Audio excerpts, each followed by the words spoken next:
ഇയാൾ ഇതെവിടെ പോയി കിടക്കുമായിരുന്നു? ഒരു ലീവ് ലെറ്റർ തന്നാൽ ഉത്തരവാദിത്വം തീർന്നു എന്നുള്ള മനോഭാവമാണെങ്കിൽ വളരെ ബുദ്ധിമുട്ടാണ്.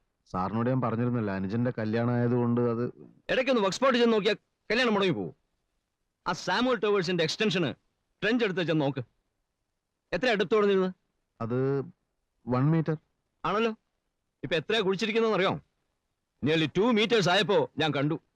അല്ലെങ്കിൽ അതിലും കൂടുതൽ കുഴിച്ചേനെ. സാർ, കുഞ്ഞനന്ത മേസ്ത്രിയോട് ഞാൻ വ്യക്തമായി പറഞ്ഞിരുന്നു.